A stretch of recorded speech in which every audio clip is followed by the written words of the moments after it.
시청자 여러분 안녕하십니까? 오전 10시 반 프레스룸 라이브 최윤영입니다. 유한솔입니다. 살아있는 뉴스를 더 깊게, 더 쉽게 전해드립니다. 먼저 오늘의 뉴스 네컷입니다.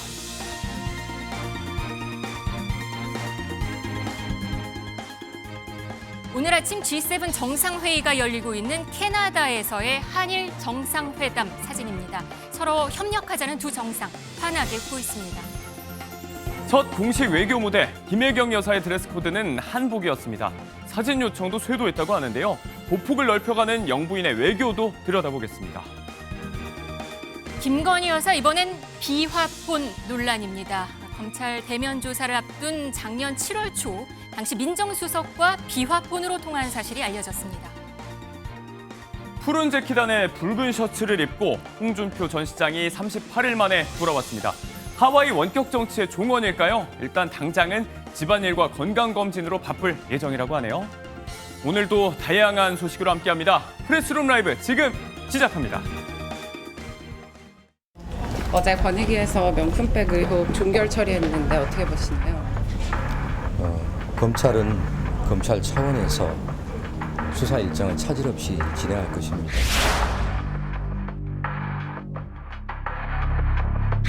국민들께 여러 차례에 걸쳐서 우리 법 앞에 예외도 특혜도 성역도 없다고 말씀드렸습니다. 그러나 대통령 부인 조사 과정에서 이러한 원칙이 지켜지지 않았고 결과적으로 국민들과의 약속을 지키지 못하였습니다. 일선 검찰청에서 어떠한 보고도 받지 못하였습니다만 일선 검찰청을 제대로 이끌지 못한 것도 모두 제 책임이라고 생각합니다. 국민들께 깊이 사과드립니다. 사후통보다 총장 패싱이라는 지적도 나왔는데 좀 어떻게 보십니까? 진상을 파악하고 경위를 파악해 본 다음에 필요한 조치를 취하겠습니다. 보세요. 조사의 장소는 제3의 장소에도 할 수 있도록 제3의 장소에 가서 검사가 신분증 확인하고 핸드폰 반납하고 그러고 한 적 있어요? 그것도 대통령의 부인이에요. 프레스룸 라이브 오늘은 김건희 여사 관련 의혹 수사 얘기부터 해보도록 하겠습니다. 김상일 전 민주당 부대변인 김광삼 변호사 나왔습니다. 안녕하세요. 안녕하세요. 오늘은 비화폰 논란입니다. 김건희 여사가 검찰 대면 조사를 앞둔 작년 7월 초에 당시 민정수석과 비화폰으로 통화한 사실이 알려져서 논란입니다. 변호사님, 이때가 도이치모터스 주가 조작 사건 명품백 수수 의혹으로 검찰 조사를 앞둔 그런 시점이었었잖아요. 조사 방식, 세부 일정을 논의해야 되는 어떤 민감한 시기기는 했는데 비화폰을 사용해서 총 33분이나 통화했다는 사실이 지금 알려졌습니다. 근데 이제 첫째는요, 왜 윤 전 대통령의 부인인 김건희 여사가 이제 비화폰을 왜 가지고 있느냐는 거예요. 네. 그래서 이것도 이제 이해할 수 없는 거고, 이제 두 번째는 민정수석하고 대통령의 영부인이 왜 통화를 하느냐 이런 문제가 있는 거예요. 검찰 조사를 만약에 받으려고 하면 사실은 김건희 여사의 변호사가 있잖아요. 대리인이 있고. 네. 검찰청에는 담당 검사가 있을 거 아닙니까? 그러면 김건희 여사의 변호인하고 검찰의 담당 검사 또 담당 직원으로 통화를 하면 되는 거지. 왜 이게 바로 민정수석과 통화를 하느냐. 또 민정수석 자체는 이전 정권부터 계속적으로 어떤 검찰의 인사랄지 여러 가지 관여해 왔잖아요. 네. 사정 업무, 그다음에 인사 검증. 그런데 어떻게 대통령 영부인이 직접 민정수석과 그것도 한 번도 아니고 한 번, 두 번 통화를 했는데 그 통화 시점 자체도 사실 이제 본인에 대한 조사를 앞두기 직전이었다는 거 아닙니까? 네. 근데 결과적으로 조사를 어떤 방법으로 할 것이고 어디에서 할 것이고 결론은 어떻게 낼 것인가 이런 부분에서 민정수석과 다 통화를 한 것이 아닌가. 그럼 결국 민정수석은 이제 검찰과 굉장히 밀접한 관련이 있잖아요. 그러면 또 검찰과 통화를 하면서 이런 모든 부분을 조절을 했을 가능성이 크다. 그래서 충분히 의심받을 여지가 있고요. 네. 해서는 안 될 일을 김건희 여사가 했고 또 민정수석도 마찬가지죠. 왜 김건희 여사하고 이런 의심받을 행위를 했는지 상당히 이해가 가지 않습니다. 네. 이 비화폰이라는 게 사실 도감청이 어렵고 녹음이 안 되는 거잖아요. 네. 그래서 사실 이거를 제한적으로 공급한다고 들었단 말이에요. 군이나 이런 데서 쓴다면서요. 그렇죠. 이제 그 아주 민감한 정보를 다루는 네. 최고위직 공무원이나 군, 정보기관 이런 데서 이제 사용을 하게 돼 있죠. 네. 근데 이게 왜 김건희 여사에게 갔을까? 이 말씀을. 그러니까 이제 그렇기 때문에 이게 사적 전용이 된 것이 아니냐. 공적인 어떤 국가의 자산이 사적 전용이 된 거 아니냐. 그리고 그 내용을 어떤 내용을 이야기했을까에 따라서 국정농단의 의혹도 있을 수 있는 거 아니냐. 이렇게 얘기를 할 수 있고요. 어쨌든 이런 거 저런 걸 다 차치하고라도 이것은 특혜가 아니냐라고 국민들에게 여겨지고 보여질 것이고요. 그리고 민정수석실이 폐지됐다가 부활이 됐습니다. 그래서 민심을 잘 돌보기 위해서 부활을 했다고 그랬는데 결국 김건희 여사의 수사를 잘 돌보기 위해서 부활된 거 아니냐. 이런 부분에 대한 의혹도 해소를 해야 될 부분으로 보입니다. 네. 이게 지난 1월에 비화폰 지급 의혹이 있기는 있었거든요. 민주당에서는 김 여사가 왜 경호처가 비화폰을 지급한 것이냐 이런 걸 따져 묻기도 했었는데요. 그 모습 듣고 오시겠습니다. 비화폰 한 대를 김건희 씨에게 지급했다라는 거고요. 대통령 내외를 포함해서 총리 장관 비화폰 전화번호 목록까지 장관들에게 경호처가 지급했다라는 겁니다. 대통령이 배우자한테 비화폰을 지급해야 될 내용이 있나요? 확인해 드릴 수 없습니다. 심우정 검찰총장이 비화폰을 사용한 걸로 보도를 통해서 드러났는데 이 부분도 수사 대상으로 포함될 수 있을까요? 그건 깊이 생각해 보지 않았습니다. 네, 경호처에서는 이 당시에 영부인 행사의 비밀 유지가 필요하다라는 취지로 해명을 한 바가 있기는 했어요. 근데 이건 어떻게 해석을 해야 되는 건가요? 그런데 영부인 행사의 비밀 유지 의무가 필요하다. 그러면 경우에 따라서는 이게 국가 안보랄지 외교와 관련된 어떤 비밀 유지 의무냐. 근데 사실은 영부인은 그런 거에 관여하면 안 되잖아요. 그렇기 때문에 비화폰 지급 자체가 이제 문제가 있다는 거고 설사 어떤 특별한 경우에 비밀 유지 의무를 위해서 비화폰을 사용한다 하더라도 민정수석과는 어떤 비밀 유지 의무가 뭐가 있는 건 아니잖아요. 네. 이 비화폰이라는 것이 원래요 외교 안보 이런 분야에 있어서 이게 비밀로 새나가면 결국 북한이랄지 외교적으로 안보에 측면타를 입잖아요. 그래서 네. 원래 대통령, 국무총리 그리고 장관, 장관도요 다 지급하는 게 아니라 원칙적으로는 외교 안보 분야에 있는 장관들, 그다음에 합참의장이랄지, 그다음에 군 수뇌부랄지, 그다음에 경찰청, 소방청장 이제 이런 사람에게 지급이 되는 거거든요. 그런데도 이 비화폰 자체를 영부인에게 지급을 했다? 이것 자체도 문제가 있는 거죠. 이게 법률 규정이 있고요. 내부 규정이 있어요. 이제 그럼에도 불구하고 비화폰을 지급했다는 것은 뭐 여사가 어떤 국정에 개입하는 그런 것들의 어떤 도구로서 활용될 가능성이 크다는 의혹을 지울 수가 없는 거예요. 더구나 김건희 여사는 윤 전 대통령이 대통령 취임하기 전에도 계속적으로 외부 사람과 통화하면서 엄청나게 말씀이 많았잖아요. 더군다나 대통령 취임 이후에도 텔레그램일지 뭐 명태균과 관련된 이제 그런 내용들이 계속 됐는데 아마 왜 이렇게 어떤 대통령의 부인으로서 조용히 있지 못하고 계속적으로 이렇게 전화와 관련된 그런 것들, 통화와 관련된 것들, 메시지와 관련된 것들이 계속 문제가 됐잖아요. 그래서 윤 전 대통령이 사실 비상계엄 하기 이전에 전화번호도 바꿨다 뭐 그런 얘기까지 했는데 이제 그 정도로 이게 뭔가 비화폰이랄지 일반 어떤 휴대전화 가지고도 굉장히 많은 이제 정치적인 어떤 개입 이런 게 한 게 아닌가라는 의심을 지울 수 없어요. 민정수석과 통화를 한 것도 아까 문제라고도 말씀을 주셨는데요. 이 김 여사 조사를 전후로 김주현 전 민정수석이 윤 전 대통령, 심우정 전 검찰총장과도 잇따라 통화한 사실도 새롭게 나왔습니다. 관련 목소리 듣고 오시겠습니다. 심우정 검찰총장은 비화폰을 가질 대상인가요? 도대체 왜 비화폰을 갖고 통화를 했는지, 그리고 여기에 어떤 수사 외압의 의혹이 있었는지.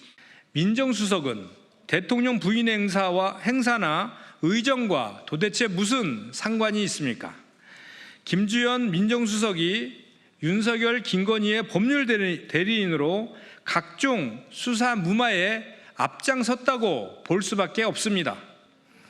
김건희 씨의 비화폰 사용 역시 국정 관여 의혹을 뒷받침하는 증거입니다. 네, 결국 김 여사의 수사 대응이 아니었나라는 지적이 나올 수밖에 없는 상황인 것 같아요. 그러니까 시기적으로 보면 검찰 조사 일주일 전부터 네. 쭉 이런 통화들이 이루어집니다. 전후에서 이루어지니까 당연히 국민들 입장에서는 이 의혹이 조사와 관련된 어떤 조율 아니야? 이렇게 볼 수밖에 없고요. 이 국민적 의혹을 풀어줄 의무가 검찰과 그다음에 그 이전에 대통령실의 고위 간부들 그리고 김 여사에게 있다 이렇게 말씀을 드리고요. 대통령 영부인 행사에 비밀 보안이 필요하다. 그러면 주변에 경호를 하는 사람이나 주변에 비밀 보안의 업무를 하는 사람과 비화폰으로 통화를 하면 되지. 여사에게 전화를 줘서 통화를 할 일이 뭐가 있죠? 말이 안 되는 얘기입니다. 그러니까 여사의 행사의 비밀을 유지해도 비밀을 유지하는 요원들하고만 비화폰 통화를 하면 되는 거예요. 그러니까 논리 자체도 성립하지 않는 설명을 하고 있다. 이렇게 하면은 계속해서 본인들이 파놓은 구덩이 속으로 계속 들어가게 될 거니까 지금이라도 투명하게 솔직하게 밝히기 시작하는 게 좋겠다 이런 말씀을 드리고 싶습니다. 네. 이 돌아보면 윤 전 대통령 대선 공약 중에 하나가 민정수석실 폐지였습니다. 그리고 작년 5월에 다시 부활된 건데요. 다시 민심을 듣겠다는 이유였습니다. 그때 모습 듣고 오시겠습니다. 이번에 그 민정수석실을 설치하기로 했고 새로이 그 민정수석실을 맡아줄 신임 김주현 민정수석입니다. 그 신임 민정수석께서 아무래도 검찰 출신이시다 보니까 사정기관 장악에 대한 우려가 외부에서 제기가 되고 있고요. 그 야당에서는 이게 사법 리스크 방어용이다, 특검 방어용이다 하는 비판도 나오고 있습니다. 민정수석이 답변해도 될 사안이지만 제가 간단히 좀 얘기를 하겠습니다. 국민을 위해서 설치한 것이고요. 사법 리스크가 있다면은 제가 해야 될 문제이지 제 문제를 또 저에 대해서 뭐 제기된 게 있다면 제가 설명하고 풀어야지 민정수석이 할 일은 저는 아니라고 생각합니다. 시 민정수석은 검찰 출신이었습니다. 이렇다 보니까 김 여사 수사 대응이 아니었나 이런 논란이 나올 수밖에 없는 것 같기도 해요. 이제는 이제 민정수석의 역할에 대해서 굉장히 많이 논란이 있었어요. 네. 그리고 이제 수석 중에서 어떻게 보면 가장 영향력 있는 수석은 민정수석이다. 왜냐하면 민정수석 자체가 그 전에 이제 사정기관을 장악하고 있었고 또 인사 검증 이런 문제에 있어서는 민정수석실에서 다 했지 않습니까? 네. 그러다 보니까 누구를 승진시키고 승진시키지 않고 임명하고 임명하지 않고는 민정수석실이 어떻게 검증하는 데 달라지는 거예요. 그다음에 중요한 것 중에 하나가 이제 사정기관 장악이었죠. 그래서 사실 이제 조국 전 장관 조국 사태 이후로 민정수석에 대한 이제 부정적 이미지, 이제 그 전에도 물론 여러 가지 이제 박근혜 정부 때도 있었습니다만은 굉장히 부정적 이미지가 많았어요. 그래서 윤 전 대통령이 대선 때 이제 민정수석실을 만들지 않겠다고 얘기를 했잖아요.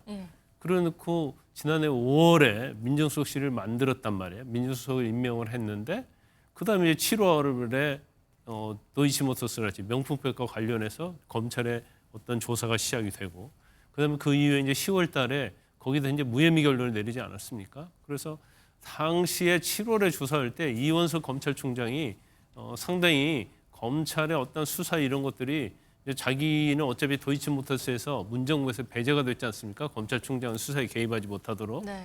그렇기 때문에 그 부분에서 사실 문제를 많이 제기를 했었어요.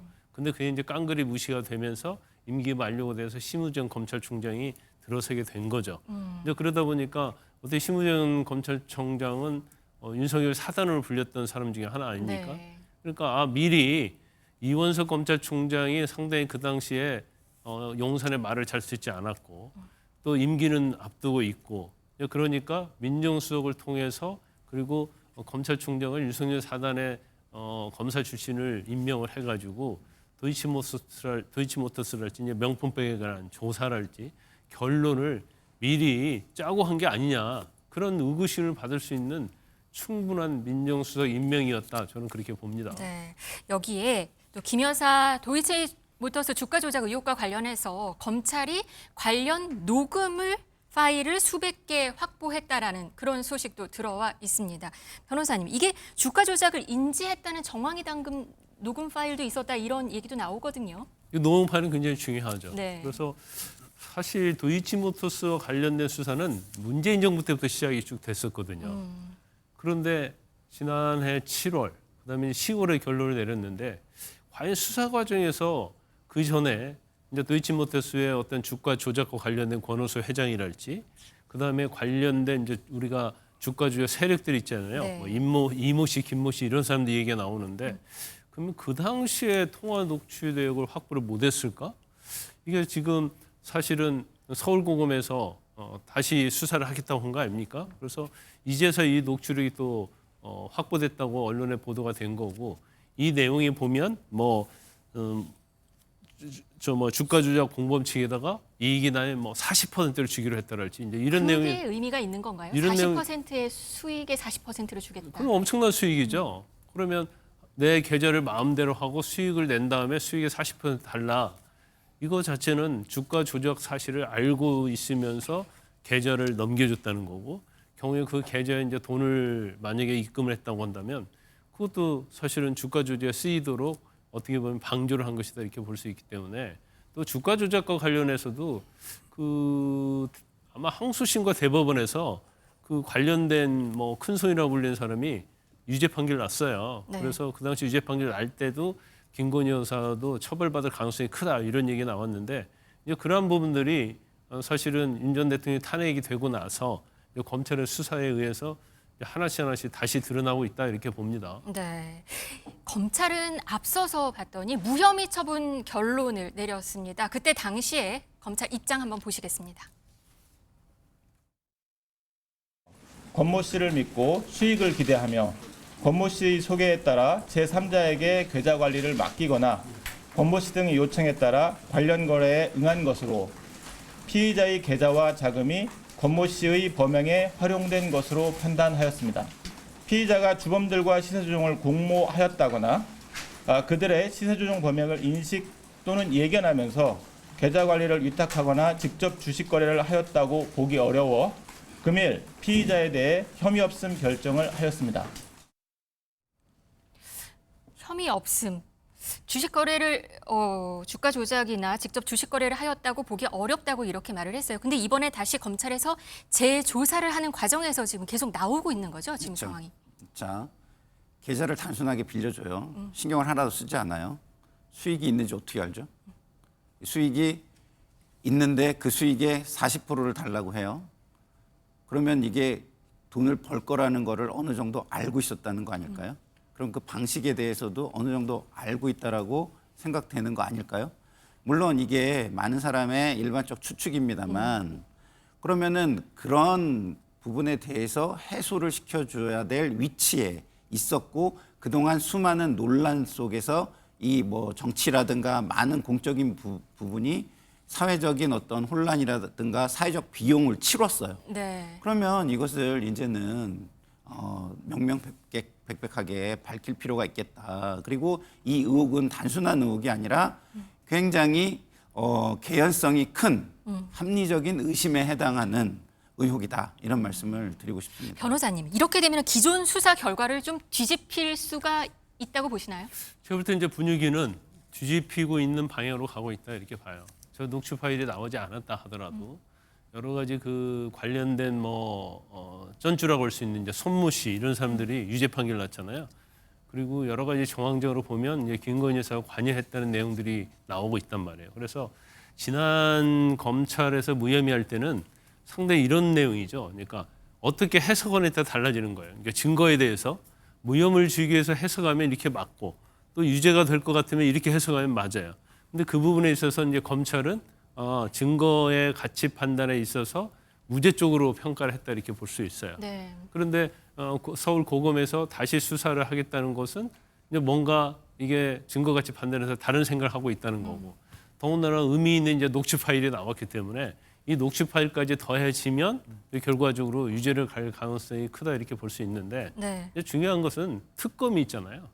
그러니까 이제 특검에서는 아마 증거 가치 판단을 이전 정부에 있던 검찰에서 한 것과 다르게 아마 주가 조작에 가담한 그런 걸로 판단할 가능성이 굉장히 높다, 저는 그렇게 봅니다. 네. 하나 더 짚어야만 하는 게 뭐냐면요. 네네. 이게 김 여사가 죄가 있느냐 없느냐 이 부분도 중요하지만 이 녹취 파일의 입수 시기에 따라서 검찰이 이런 것들을 일부러 무시하거나 아니면은 외압에 의해서 봐주고 특혜를 주려고 했거나 이럴 수도 있다는 부분이 있는 이 겁니다. 녹음 파일이 왜 지금에서야 그렇죠. 발견됐느냐. 그러니까 이거죠. 이게 지금 발견된 게 입수가 된 게 맞느냐.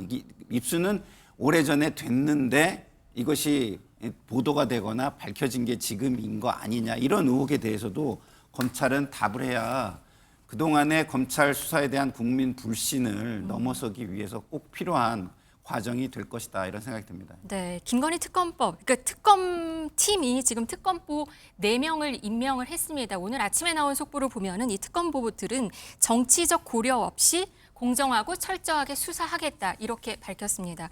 변호사님, 특검 수사는 어떻게 좀 진행이 될까요? 일단 뭐 중요한 것 중에 하나는 이제까지 일단 무혐의 받은 사건들에 대해서 이제 검찰이 과연 적절하게 결정을 했느냐 이런 부분이고요. 지금 김건희 여사에 대한 특검 내용이 굉장히 많아요. 한 16개 돼요. 네, 그런데 그렇더라고요. 제가 볼 때는 특검 대상이 안 될 것도 좀 들어가 있는 것 같아요. 예를 들면 뭐 논문, 허위 논문 이런 건 사실은 특검에서 할 일은 아니거든요. 이미 뭐 여러 가지 관련된 학교에서도 뭐 학사 논문이지 이런 거에 대해서 결정이 나왔지 않습니까? 그리고 더군다나 이제 공소시효가 지난 건데 특검이라는 것은 처벌할 수 있는 걸 수사해서 기소를 하는 게 특검이거든요. 그래서 16개 중에서는 그래도 제가 볼 때는 제외할 건 좀 제외하고 이제 본질적인 수사를 해야 한다. 이제 본질적인 수사라는 것은 뭐 저희가 많이 알고 있잖아요. 도이치모터스랄지 명품백이랄지 건진법사와 관련된 부분이랄지 또 명태인과 관련된 공천 개입이랄지 이런 본질적인 수사를 진행을 해야 하는데 이거에 대해서 사실은 검찰에서 수사가 많이 진행되어 있지 않습니까?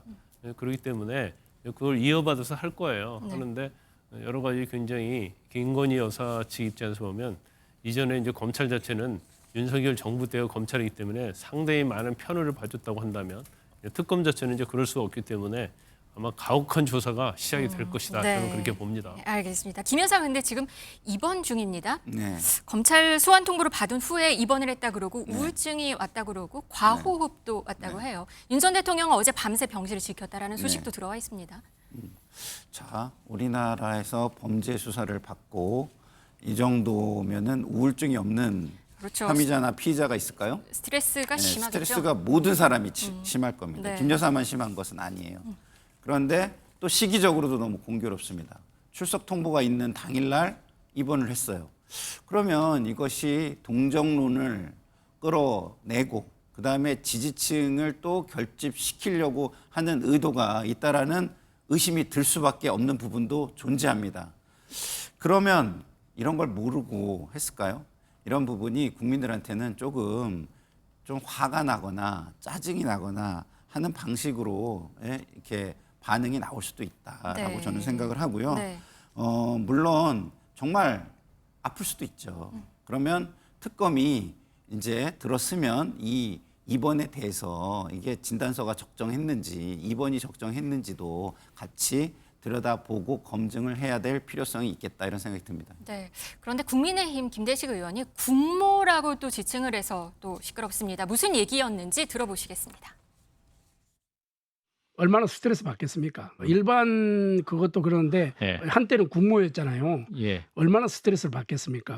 그런 뭐 아픔이 있었겠죠. 저는 뭐 정확한 내막은 잘 모르겠습니다만은 오늘 입원했다는 소식은 제가 뉴스를 통해서 들었습니다. 여론은 조금 들끓는 모양새예요. 누리꾼들이 김 여사 우울증 입원 소식에 대해서 좀 갑론을박이 좀 있거든요. 이제 다른 얘기는 괜찮아요. 뭐 누구든지 스트레스 받을 수 있죠. 더군다나 뭐 본인을 향한 16가지 범죄 혐의, 그것도 검찰에서 이미 무혐의 내린 사항까지 조사를 받게 되고 어떻게 보면 자신에 대한 것이 모든 게 까발려지는 거잖아요.